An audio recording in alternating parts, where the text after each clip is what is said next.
Alright, so today we're going to talk about the theory of footwork and movement. And where we're going to start today is going to be sort of in stance theory, and then move into footwork, movement, how movement is designed to give you angles on your opponent, how you generate power, and what happens when you move. There's a lot of things that happen when you move, and so that's why it's really important to talk about it and then show you guys some basic drills that really define why both movement is important for yourself while you're fighting, but also to recognize when your opponent moves, what they give up and what they gain. So the first thing that we're going to start off with is sort of our stance, because you can't move around, you can't do anything unless you're really in a balanced stance to do so. We want to be able to move both forward and back, as well as be able to laterally move just as easily in our combat game, because unlike things like fencing, where you're fighting in a singular line, everybody has the capability to move laterally and around one another at all times. So, basic stance, some real, very basic theories are, if you're standing with your feet together, this is the most extreme of having where your feet can be placed, right? If I'm standing with my feet together, this gives me, I'm really tall, right? And one of the other things it gives me as an advantage is I can move from place to place very easily, and I can lunge very easily, right? If I want to move forward, I can take really long steps from having my feet put together, right?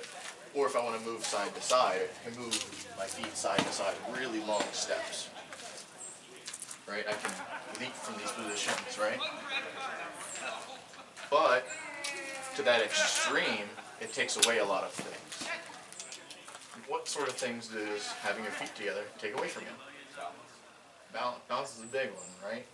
If I'm standing like this, it's really easy for me to be pushed around, or if my body is not directly in line with my spine, I'm straight up and down, if I lean one way or the other, it's really easy for me to fall over.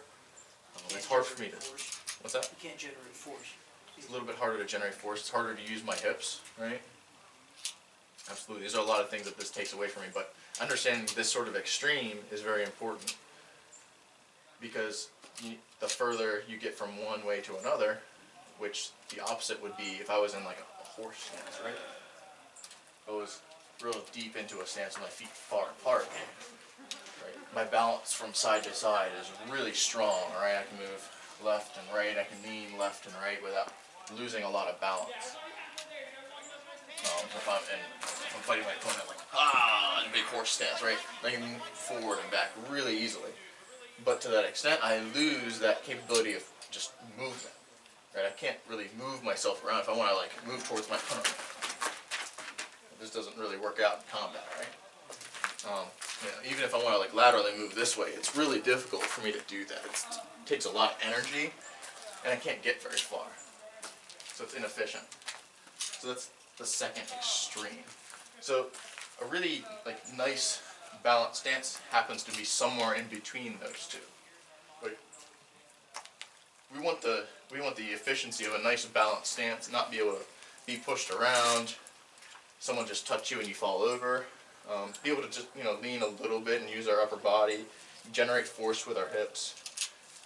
But we also want that advantage of being able to move and lunge and get from place to place very quickly. Move around the battlefield. Fresh meat.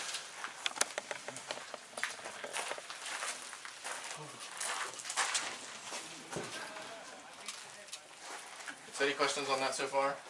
Makes pretty good sense, right? One of the other things I want to talk about, and that comes along with those two extremes, is we all only have 2 feet and 2 legs. So physically, we can only be planted in two spots on the ground at any given time, which means because we don't have sort of like a triangular structure or quadruped structure, there's always 2 spots or 2 directions in which we're really strong against, and 2 spots or directions we're very weak against. If I get a partner real quick, anybody?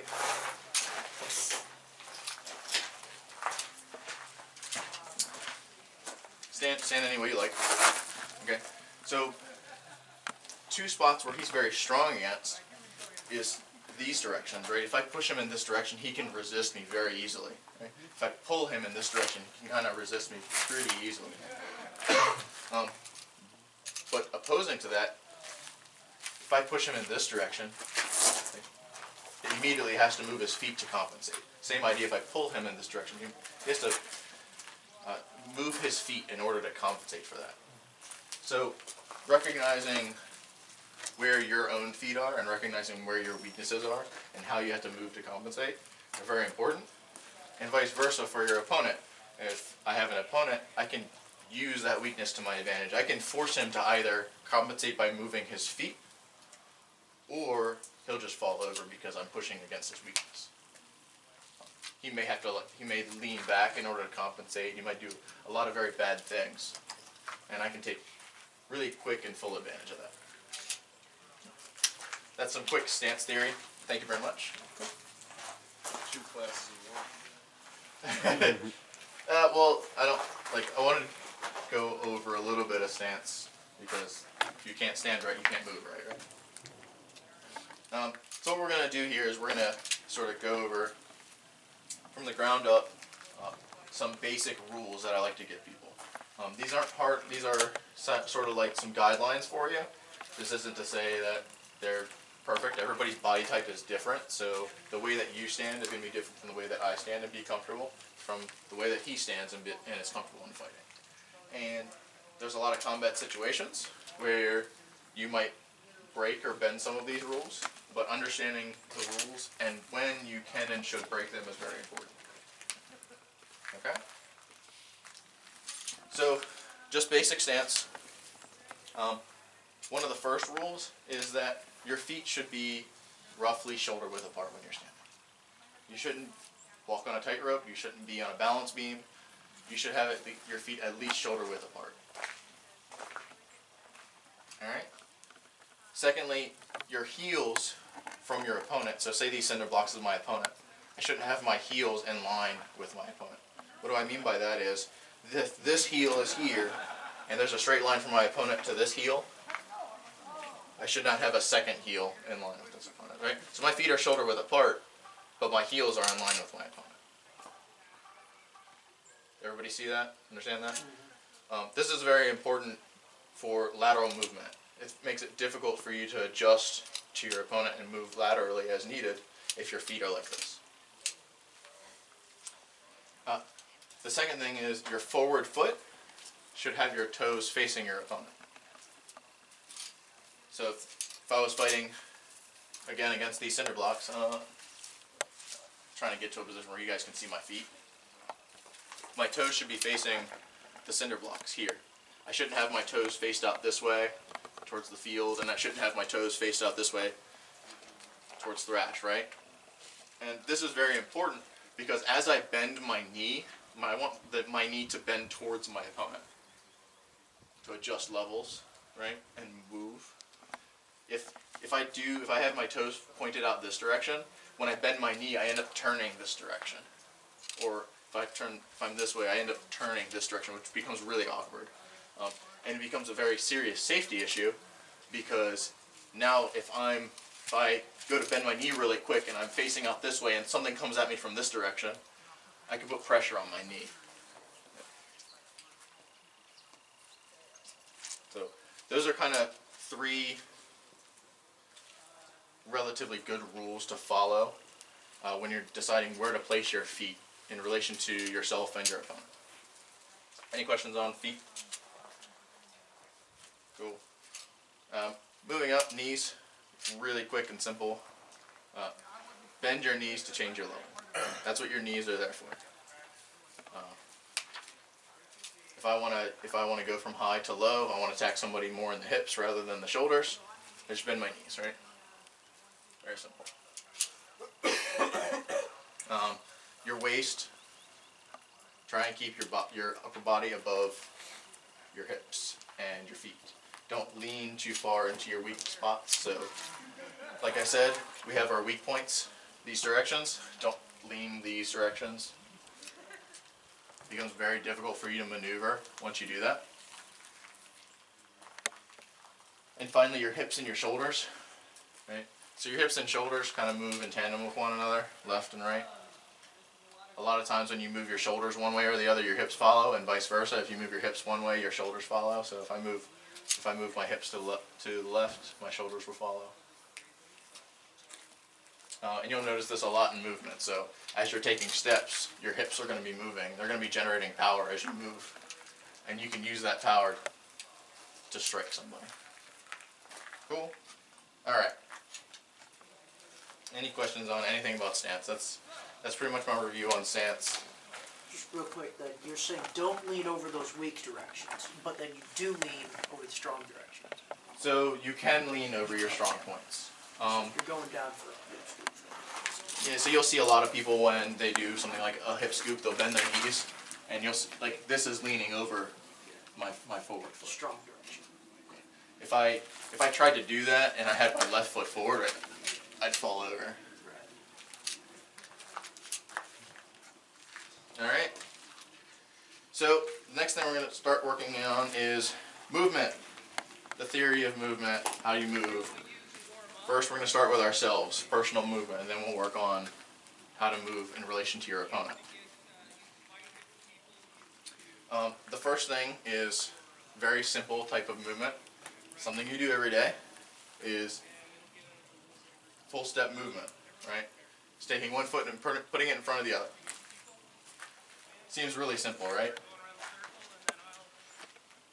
Well, it becomes a lot more complicated when you start putting it into combat and you're swinging swords up top, then you're trying to move your feet at the bottom. It becomes really interesting, and you'll find that it changes a lot of the way combat moves based on how you move your feet, whether you're putting one foot in front of the other like so, or whether you're using what I call a step and drag method, which is the other method, which allows you to keep your stance moving the forward foot and then dragging your back foot along with it.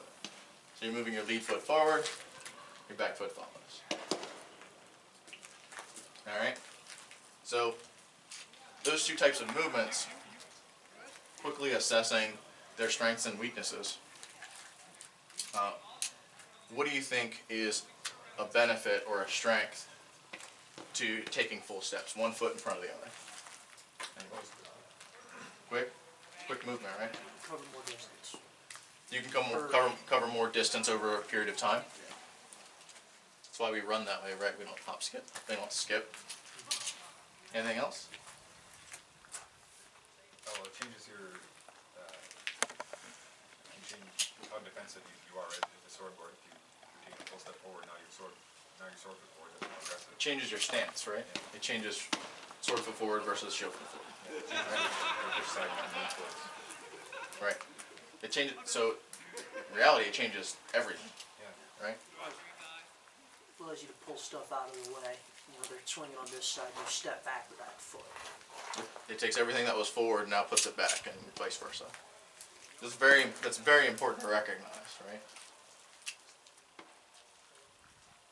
So, with all that, what are some pros to being able to the step and drag method, keeping the forward foot moving forward and the back foot backside? Safer. Like you can Maintain your stance. You keep your stance, and it's a little bit safer in mid combat, right? It's harder to get caught flat-footed. Yeah, it's easier to change your direction if somebody's kind of approaching you, because you're taking a full step forward, your foot's off the ground, you can't really redirect, but if you kind of shuffle step, you're able to redirect. I can redirect to a different spot real quickly. Yep. Anything else? Pretty much covers it. You keep your lines the same. So when you switch, you're rotating what your strong side and your weak side. Yep. You're keeping your same stance, right? None of that changes. Your forward side stays forward, and your back side stays back. All right. So, based on all this, we're going to do some kind of quick theory drills. Come on out here, everybody. you make a step, you generate power. When your foot touches the ground, you're generating power. Whether you choose to use that for your stick or for something else is up to you. If I'm fighting an opponent and I take a step towards him, that right there is generating power that could be thrown into my step. Same thing, if I take a different type of step, if I take a step like this, it's generating power as soon as my foot touches the ground. So you notice a lot of fighters, they're using that power to their advantage. As they're moving forward, they're trying to make contact with their opponent or their gear at the same time that their foot is hitting the ground. Right? If I'm going to come in, I don't plant and then throw, right? I want to plant and throw at the same time. I want to use that power. Also, your hips are generating power as you move forward and back. So if I'm taking a step, that motion of me not only stepping with my foot, but also the hip rotation from me moving is generating power. To use that to your advantage, try and time your strikes so that when you're planting, you're hitting, don't have to always time your strikes when you're planting your foot. But if you're trying to throw strikes while like you're moving mid-move, and then move, you're gonna have a lot of trouble. Make sense? Any questions on that? Little tip for movement. Try and time strikes that are based on your hip movement. So if I take a step this direction, I'm more likely to throw a shot that comes from this direction because that's where my power is going. I'm less likely to throw a shot this direction because I have to bring my hip back to throw. I'm not saying you can't do it, I'm saying it's less likely.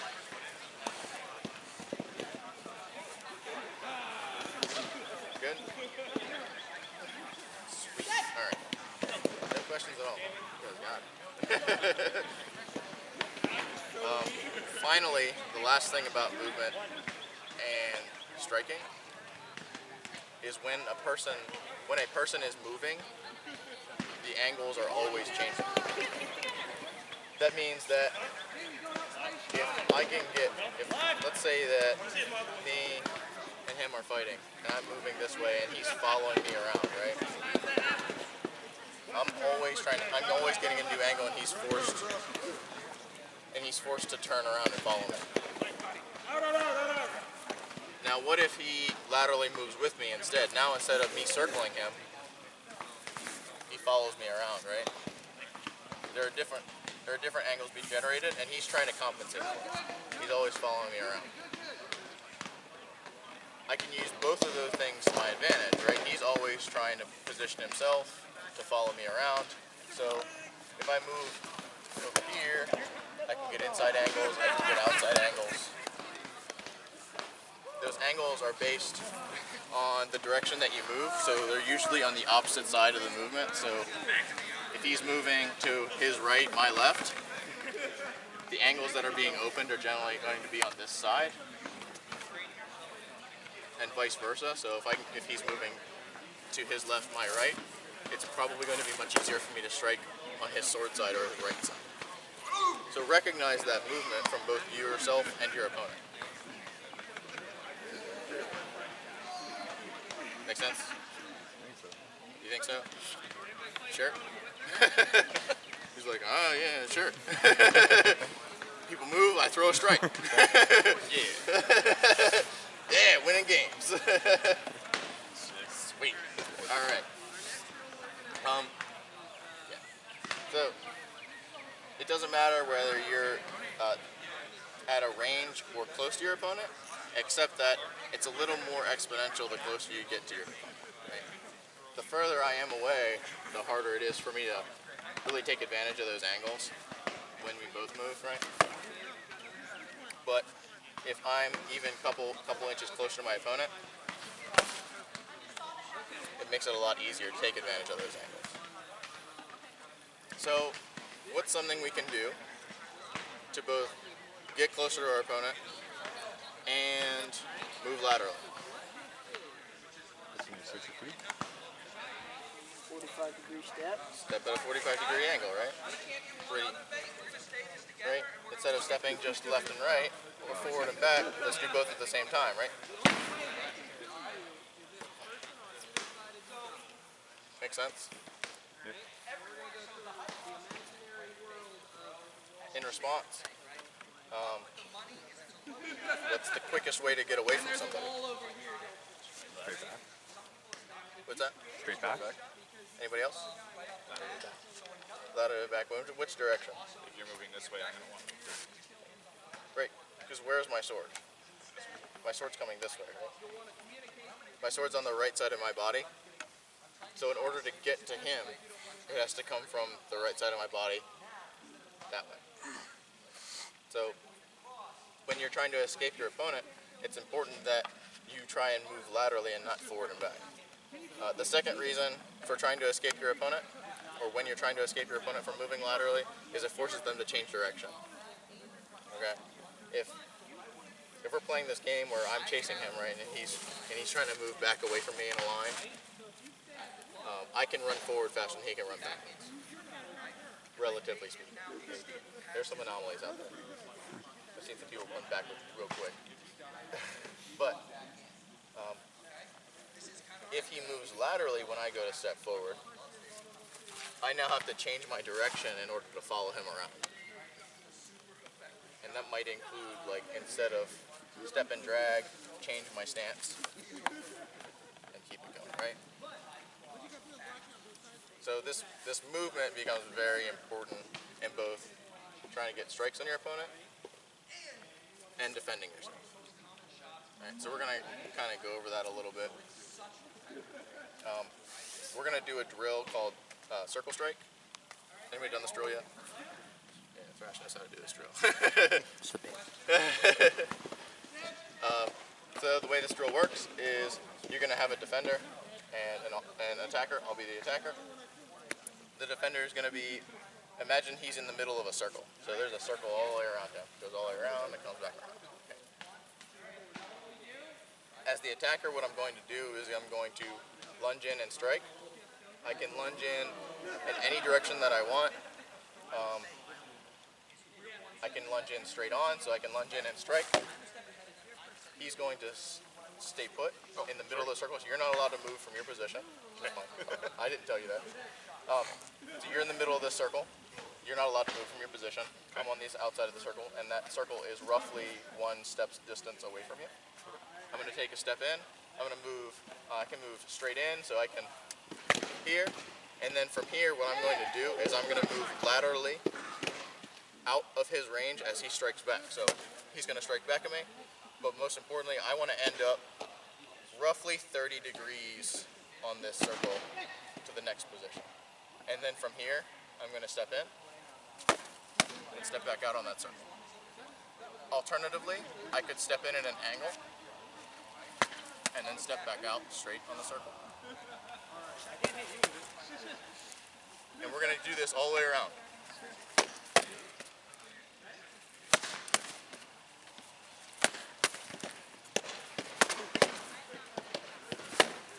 Am I allowed to step, like, half step back, or just stay put?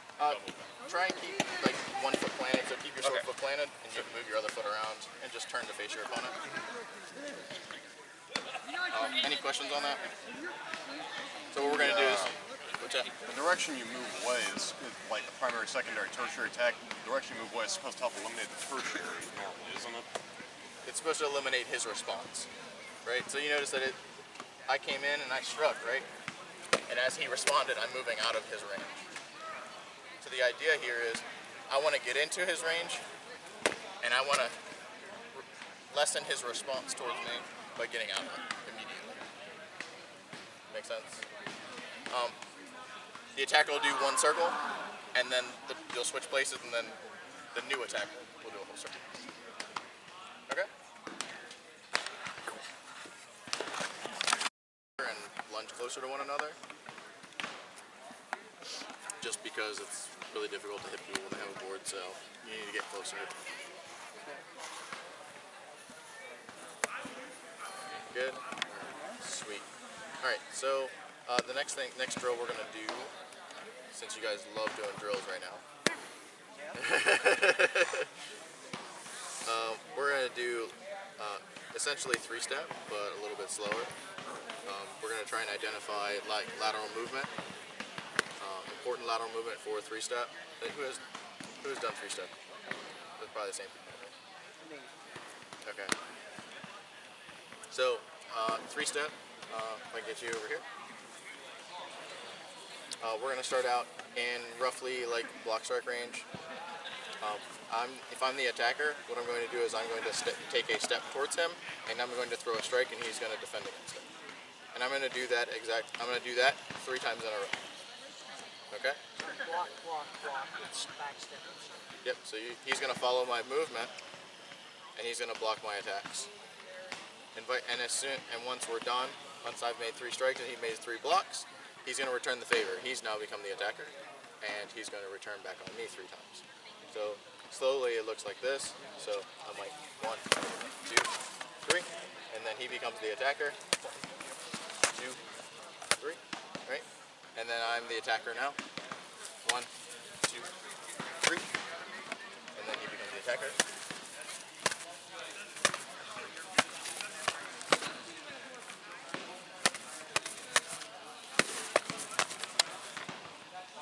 All right. So just that? That's all 3-step is. Start off slow so you guys can kind of get the hang of it first. Try and incorporate lateral movement into your 3-step, and take that part kind of slow. Try not to stay on a line, but also get enough room to move.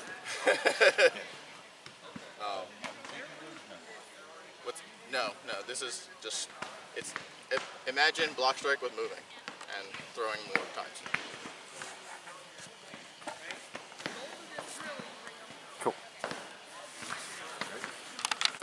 So, we're going to take a short break in not doing drills immediately, but what we're going to do is sort of show you how angles work with boards. Boards are fun. So if you're trying to attack an opponent who has a board, why would you move laterally? And which direction? And kind of what are you going for? Like, let's do a little bit of critical thinking here.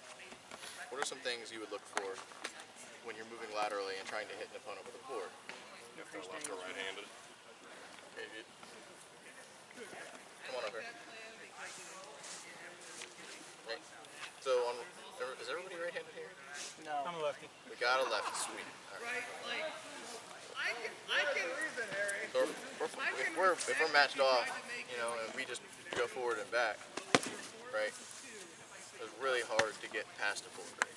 You see, when boardmen fight, you always see them moving laterally around. They're trying to get a better angle on their opponent, trying to get underneath of their board, they're trying to get up the top of their board, trying to find weird angles to get around them. Boards are really good at blocking, right? So, don't move for a second. So let's think about this a little critically, right? If we're fighting and I move at a 45-degree angle towards his sword side, because we're not worried about moving forward anymore. If I move 45 degrees towards his sword side, right?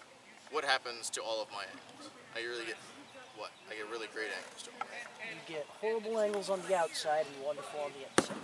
Right? This shield's in the way if I come this way, and I get really good angles over here. Right? I get a sweet stab too.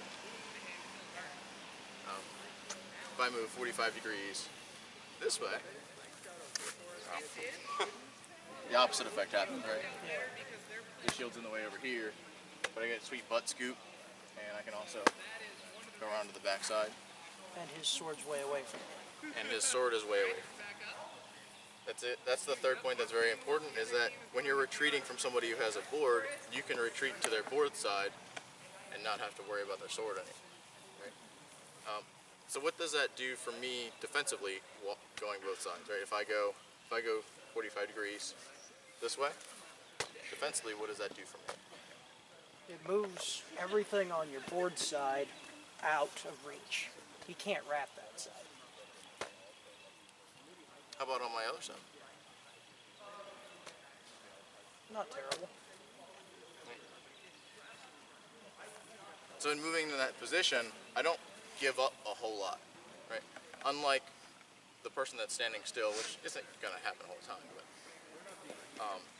unlike the person standing still, I'm gaining a bunch of advantages, and I'm not giving up a whole lot, right? Because my board is still kind of facing him, and vice versa. If I'm over here, I gain a ton of defensive advantages. The defensive advantage being that he has to go through his own board to try and hit me, on top of my board still being here. When you're moving like that, it kind of doesn't seem like it. Like if I move this way, he's just going to turn to face me, right?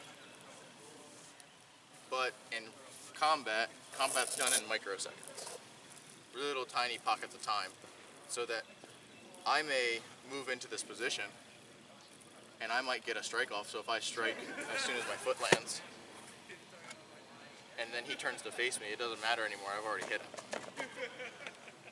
Right? So those tiny little pockets of time are what we're really aiming for in a lot of this footwork. Make sense? Right? And if I can put myself in that position before he realizes it, or maybe I push him into it, or I fake him into a position, so I might come forward and then move out. Right? He's expecting me to come forward at him, and then suddenly I'm off to his side. That changes the game a lot, and I get that small microsecond, and I can plan on that because I'm the aggressor. I can plan on where I'm going to be in that new pocket of time. Ready, left. Make sense? So what we want to do with this next drill is identify the weaknesses of our opponent as we laterally move in that new pocket of time without allowing us to take this exercise time to see where those weaknesses are. So what we're going to do is we're going to do just that. We're going to have an attacker and defender. The attacker is going to step off to 45 degrees, play with this a little bit. You can go left or right. Right?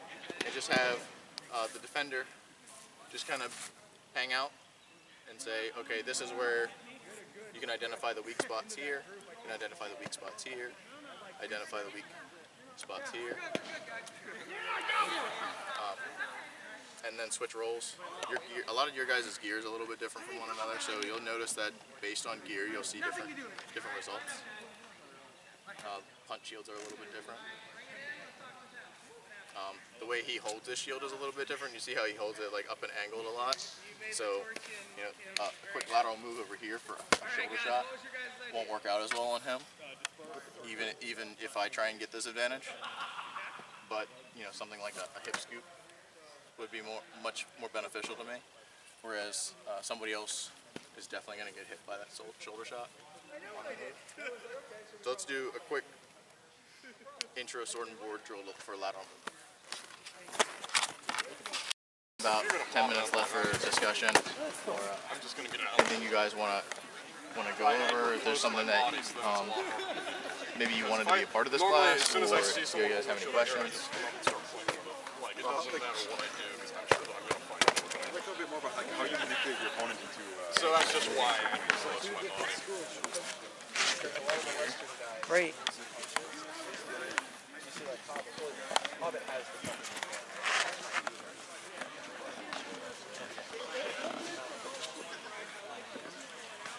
So the first thing you want to do is identify their weak areas, right? So I know that in this stance, when I approach you, that if I want you to switch stance specifically, I need to get you moving in this direction or this direction. So in identifying that, I can push or pull you. If I want to push you, what I want to do is I want to get into this space over here. And then I want to either manipulate your gear in one way or another, or make you uncomfortable to the point that you want to move back. don't get me wrong. that might require me to get much closer to you, so I might have to do something like this. I've seen kids projecting shit like this, and I can't So I even can close them. come in here like this. I do, I can't even really get they're really a shot that I've been doing a lot recently. They've been fighting where for me, but still, I understand you why can some come in here like this, come in here, and then throw in between their head and sword. I feel like You can also pull your opponent, which is a little more difficult if they're not very aggressive, or they're really defensive and they don't want to come towards you. What you can do is you can come in here and you can do this. You notice that in order to step this direction, you had to switch stance. And then I can take advantage of that. So I can get you stepping this way, and then I can come back in.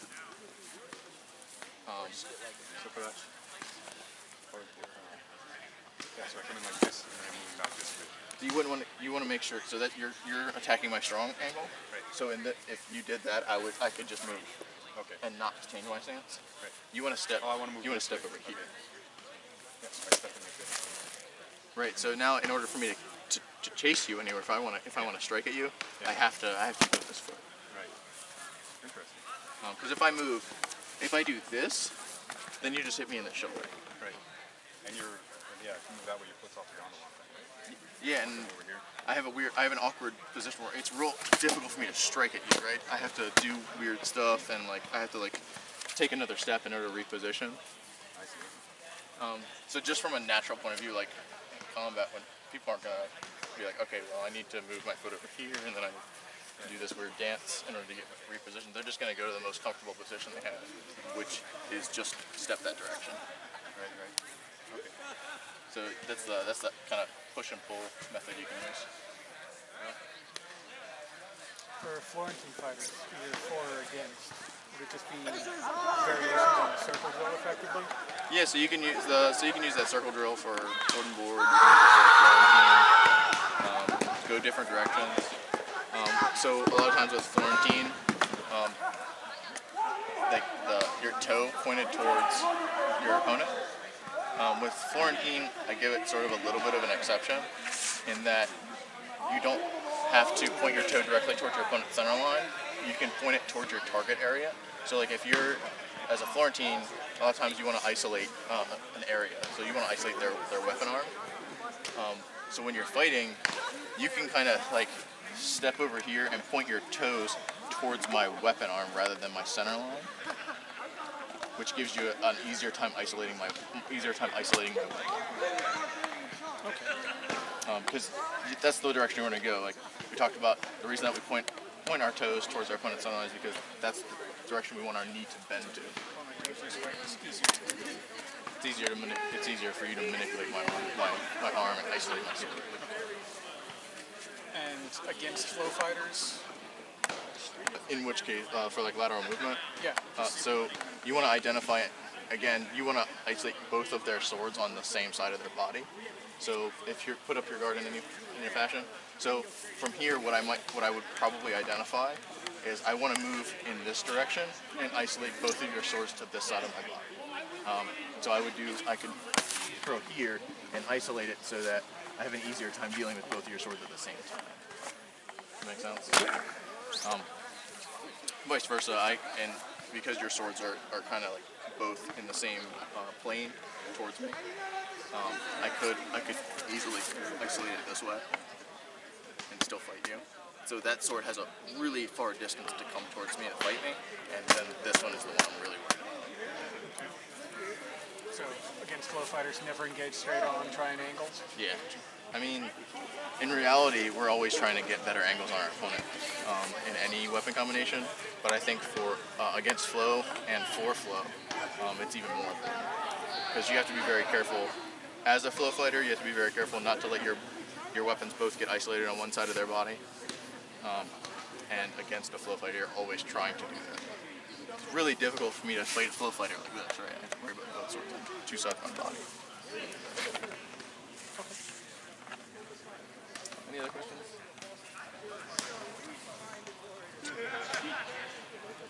Awesome class, guys. Glad it wasn't 20 people, actually. Yeah, don't have much space. Looks like there's ditch, and I think dinner's at 6.